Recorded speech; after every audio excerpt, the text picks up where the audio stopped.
तो हाय दोस्तों, आपका स्वागत है मेरे इस channel Sneha CBSE board syllabus में।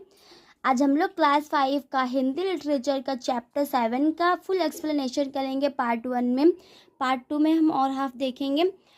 तो चैप्टर 7 में है संरक्षक राहुल। ठीक है, संरक्षक पर कहानी। जो चीज़ें समुद्र के किनारे देखने को मिलते हैं उनमें से कोई 3 चित्र बनाइए। तो ये आपको सिंपली बनाना है। तो हम देखेंगे चैप्टर।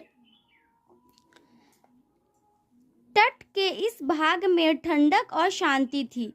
तट के इस भाग में जो है ठंडक जो है, बिल्कुल ठंडक और शांति थी। वहाँ बहुत ठंडी लग रही थी। इधर अधिक लोग नहीं आते, यहाँ ज़्यादा लोग नहीं आते हैं। इसी कारण यह राहुल की मनपसंद जगह है। इसीलिए जो है ये राहुल है, ये बच्चा का नाम राहुल है, इसीलिए ये राहुल बच्चा, उसका ये जगह बहुत मनपसंद है, उसका ये फेवरेट प्लेस है। ठीक है। शाम होने वाली थी। 1-2 घंटे में सूरज डूबने वाला था। 1-2 घंटे में ही जो है सूरज डूब जाने वाला था। राहुल तटीय घास के एक झुंड के पास बैठा था। राहुल जब वो तटीय घास के एक झुंड में बैठा हुआ था, यहाँ पे जो ये जो घास है तटीय घास, उस झुंड में वो बैठा हुआ था। तभी कुछ आवाज़ें सुनाई दी, जिनको सुनकर राहुल ने अपनी नज़र ऊपर उठाई। तभी कुछ आवाज़ सुनाई दी, तभी जो है राहुल ने ना आवाज़ सुनकर अपनी नज़रें ऊपर उठाई। ठीक है, अब देखते हैं आगे। उसने मछली पकड़कर लौटते कुछ मछुआरों को देखा। उसने मछली पकड़ते हुए जो मछुआरे वो मछली पकड़ के लौट के आ रहे थे, तो देखा वो उन्होंने चांदी सी मछलियों से भरी टोकरियां निकाली और फिर रेत पर सूखने के लिए अपने जाल बिछा दिए। उन्होंने क्या किया, चांदी सी मछलियों को भरी टोकरियों में निकाला, फिर रेत पर सूखने के लिए अपना जाल बिछा दिया। उसी समय एक आदमी मछुआरों के पास आया। क्या वे आ गए हैं? उसने पूछा। उसी समय एक आदमी जो है मछुआरों के पास आया और क्या वे आ गए हैं उनसे पूछा। ठीक है। नहीं बाबूजी, पर उनके आने का समय हो ही गया। लेकिन उनके आने का समय तो हो ही गया। वैसे जैसा आपने हमें बताया, ठीक है, हम वैसा ही करेंगे। जैसा आपने हमें बताया हम वैसा ही करेंगे, एक मछुआरा बोला। उसके साथियों ने उसके समर्थ में सिर हिलाया। एक मछुआरा ऐसा बोला तो उसका साथी जो उसके समर्थ में सिर हिलाया। लीडर टाइप का उसको अलग कह रहे हैं।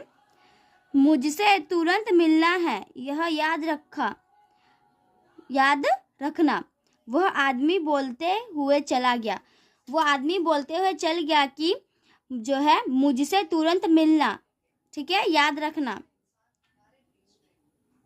वह किस बारे में बात कर रहा था, यह सोचते हुए राहुल ने बाहें सिकोड़ ली। तो जो वो किस बारे में बात कर रहे हैं उसी बारे में सुन के जो है सोचते हुए राहुल जो अपना बाहें सिकोड़ लिया। वे कौन थे, किसकी प्रतीक्षा हो रही है? राहुल ने बहुत सोचा, पर उत्तर ना मिलने पर अपना सिर झटक दिया। राहुल बहुत सोचा बट उसको आंसर नहीं मिला, उत्तर नहीं मिला, इसलिए अपना मुंडी झटक दिया। शीघ्र ही मछुआरे भी चले गए और तट पर सुनसान हो गया। ठीक है, शीघ्र जब बहुत जल्दी जो है मछुआरा सब चल गया और तट एकदम पूरा सुनसान हो गया जगह। ठीक है, ठंडी जगह जो थी, शांति ठंडी जगह। फिर राहुल ने कुछ देर बाद आंखों पर छाया करके समुद्र की ओर देखा। उसने जमीन की ओर कुछ तैरता दिखा और वह जल्दी से घास के पीछे छिपने के लिए पीछे हट गया। फिर वो जो है समुद्र में ना, जमीन में ना कुछ तैरता दिखा, तो फिर वो जल्दी से वो घास के पीछे छुप गया। काफी बदसूरत दिखने वाले बूढ़े कछुओं का जोड़ा कुछ अजीब ढंग से रेत पर रेंग रहा था। ठीक है, काफी बदसूरत, बहुत अजीब सा जो है कछुआ आया और वो दो जोड़ा कुछ अजीब ढंग से रेत पर जो रेंग रहा था। राहुल को बहुत आश्चर्य हुआ जब वे उस जगह के बहुत पास आ गए। जब वो जो है उस जगह का बहुत पास आ गए जहाँ वो छुपा हुआ था, वे अपने अगले अंगों से रेत खोदकर बड़े बड़े गड्ढे बनाने लगे। वे जो अपना दूसरा अंग से रेत खोद कर जो क्या करा, बड़े बड़े गड्ढे बना रहा था। ठीक है, फिर वे समुद्री कछुआ उन गड्ढों पर बैठ गए। फिर वो जो है समुद्री कछुआ वो गड्ढों पर बैठ गए। लगभग 20 मिनट के बाद कछुए धीरे से हटे। फिर 20 मिनट के बाद कछुआ जो है धीरे से हटा। कछुआ द्वारा रेत से अपने घोंसले को ढकने से पहले राहुल को सफेद अंडे के ढेर को हल्की सी झलक दिखाई दी। फिर जब कछुआ द्वारा जब रेत को अपने घोंसले से जब ढकने वाला था, उससे पहले राहुल जो सफेद अंडा का ढेर देख लिया, हल्की सी झलक दिखाई दी उसको। अब कछुओं ने कुछ घास खींची। अब कछुआ जो वो थोड़ा घास कुछ खींचा और उसने अपने घोंसले को ढक दिए। फिर वे अंडे तिरछे चलते हुए तट से समुद्र की ओर ओझल हो गए। फिर वो जो अंडा है वो अंडे जो तिरछे चलते हुए तट से समुद्र की ओर ओझल हो गया। ठीक है, राहुल उठा और अपने अकड़े हुए अंग सीधे किए। उसने अभी अभी समुद्री कछुओं को अंडे देने के लिए तट पर आते देखा। फिर उसने कछुओं का जो है अंडे देने के लिए तट पर आते देखा। कैसा दृश्य था वह, और वह भी दिन के उजाले। एकाएक राहुल को मछुआरों की बातों का मतलब समझ आया। वे अंडों के चक्कर में होंगे, वो भी जो वो अंडों के चक्कर में ही है। मुझे ये अंडे इकट्ठे करने सुरक्षित जगह मुझे ये जो अंडे हैं इकट्ठे जो हमको सुरक्षित जगह पर रख देना चाहिए, जिससे उनसे सुरक्षित रूप से बच्चे निकल सके, उन अंडों से सुरक्षित रूप से बच्चे निकल सके। ठीक है, राहुल सोचा और घर की ओर भाग गया। कुछ क्षण बाद राहुल बड़ी बड़ी प्लास्टिक की बाल्टियां लिए घर से निकला।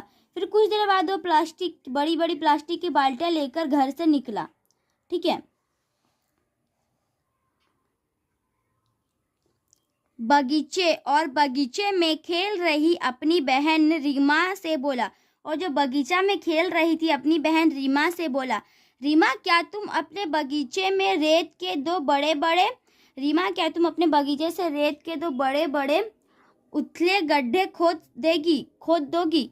उथले गड्ढे, इसे पूरा करके तट पर आ जाना। ठीक है, गड्ढा खोद कर तट पे आ जाना। दौड़ते हुए राहुल ने पीछे मुड़कर कहा और उस जगह पहुंच जहां कछुओं ने अंडे दिए थे। दौड़ते दौड़ते फिर वो पहुंच गया जहां कछुआ अंडा दिया था। उसने तटीय घास के आवरण को एक तरफ करके हाथ से रेत को हटाया।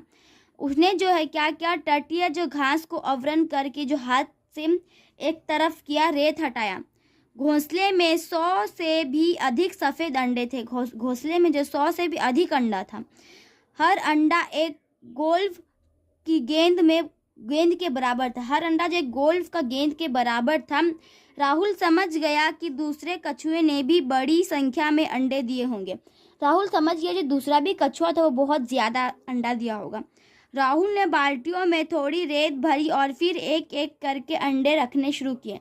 ठीक है, राहुल ने जो है बाल्टियों में थोड़ा रेत दिया ताकि अंडा फूट ना जाए। फिर अंडा को देके अंडा भरना शुरू कर दिया। फिर अचानक उस पर 3 परछाइयाँ पड़ी। उसने झटके से ऊपर देखा। फिर फटाक से उसने ऊपर देखा। रीमा के साथ उसके दोस्त धीरने और सोमेन आए थे। राहुल ने मदद के लिए आए दोस्तों का स्वागत किया और बोला, पहले हमें काम में लग जाना चाहिए, पहले हमें काम में लग जाना चाहिए। समझाना समझाना होता रहेगा, समझाना समझाना होता रहेगा। इस तरह जल्दी ही 6 बाल्टियां अंडों से भर गई। इसी तरह जो 6 बाल्टी पूरा अंडा से भर गया। लड़कों ने लगभग 10 चक्कर लगाकर समुद्री कछुओं के अंडे को राहुल के बगीचे में पहुंचा दिया। इसी तरह जो 10 चक्कर लगाकर राहुल का जो है बगीचे में अंडा पहुंचा दिया। तुम्हारी मदद के लिए धन्यवाद, अब मैं बताता हूँ। तुम्हारी मदद के लिए धन्यवाद। अब राहुल बताएगा, ठीक है, सारी बातें कि क्या हुआ था। मुस्कुराते हुए राहुल का उस अपरिचित आदमी को मछुआरे से बातें करते सुनने से लेकर कछुओं को समुद्र में जाते हुए तक की सारी घटना राहुल ने कह सुनाई। सब कुछ बोल दिया वो। मुझे बताओ सोमैन, वे समुद्र कछुओं के पीछे क्यों लगे? रीमा ने पूछा। उनके मांस और चर्बी के लिए, इसी कारण समुद्री कछुओं की जाति के लुप्त होने का खतरा है, ठीक है, सोमैन ने ये कहा। समुद्री कछुओं की शीप से निकली आभूषण, ठीक है, बनाए जाते हैं। उसका जो शीप से निकलता है उसका आभूषण बनाया जाता है। कुछ लोग इनके अंडे बड़े चाव से खाते हैं, ठीक है, कुछ लोग जो है इनका अंडा बहुत चाव से खाते हैं, धीरेन बोला, ठीक है। तो आज के लिए इतना ही दोस्तों। पार्ट 1 में, पार्ट 2 में हम और हाफ देखेंगे। तो आज का इतना ही, तब तक के लिए bye bye and take care your